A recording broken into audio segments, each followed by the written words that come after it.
Welcome to my OBS tutorial. These settings are used by Jack Frag. But anyway, so you want to open your OBS, click settings, and you want to go to output settings. And first we're going to do the record settings. No, first we're going to click output, and then second we're going to make sure output mode is set to advanced. And then we'll do the recording tab. So let me get in ahead of myself.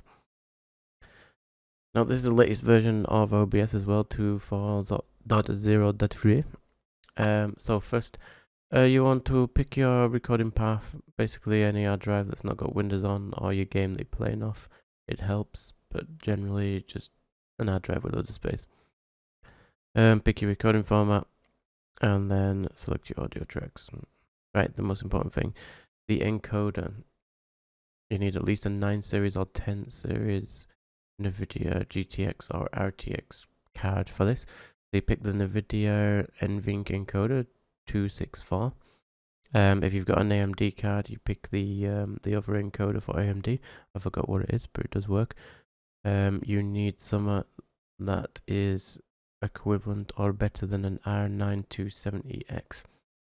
You will get a decent 1080p recording, but on fast motion games it will pixelate a little bit.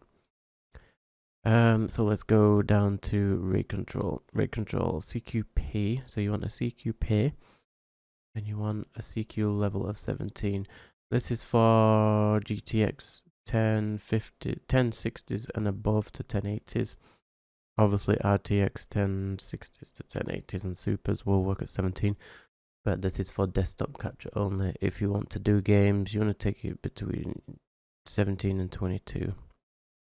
The lower you go, the more bigger the file will be, and the higher the quality, obviously. Keyframe intervals, I think that's for streaming, so 0 or 2. Preset. Set to quality. Max quality just gives you the same quality stream anyway, it just adds something extra on the side for something. I can't remember what it was. Profile, you want it on high depending on your processor, even though we're using the GPU. Look ahead, have unticked because we're recording. Visual tuning, have unticked, but tick it if you want. I find it pixelated more. It probably won't on the RTX graphics cards, probably better for you. GPU 0, if you've got 2 GPUs, pick your GPU, obviously 0. Max Keyframes 2, if you just record in a desktop environment like I am, like now, you could set that to 4, but for fast motion that's set to 2. So now we're going to do streaming. So you want to click on the streaming tab, and of course the encoder. We're going to use the same NVIDIA NVENC encoder. I wouldn't if you've got an AMD Radeon card, I wouldn't recommend trying to do this. Their encoders struggle pretty much. The new ones, the latest ones, they probably could do it. But honestly, I've never had my hands on one to try it, so you'll have to tell me in the comments if you can do it.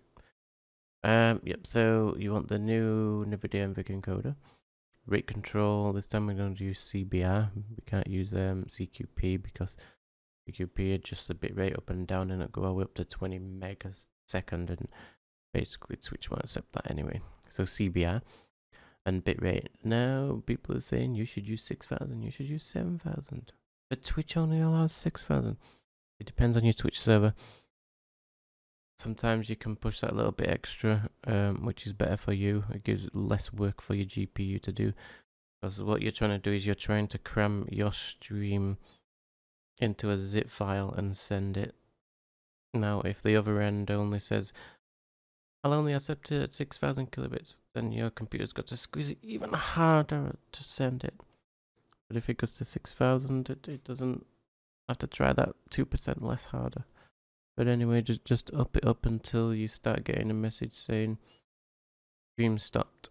That means they've disconnected you. So you want to lower that down by 500. So if your stream gets stopped at 8,000, take it down to 7,500. Start off with 6,000 and take it up to 7,000, and just higher it up. Just try, see what happens. You ain't got no loss. Make sure you don't do it on your main stream account though.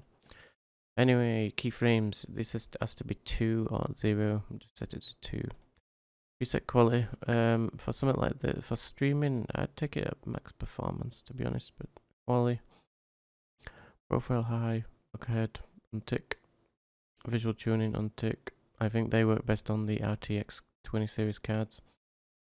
GPU 0, or whichever GPU you want to choose, IE2. Max B-frames 2, has to be 2 all the time for better motion. So let me know in the comments what you think, or if there's something I'm missing.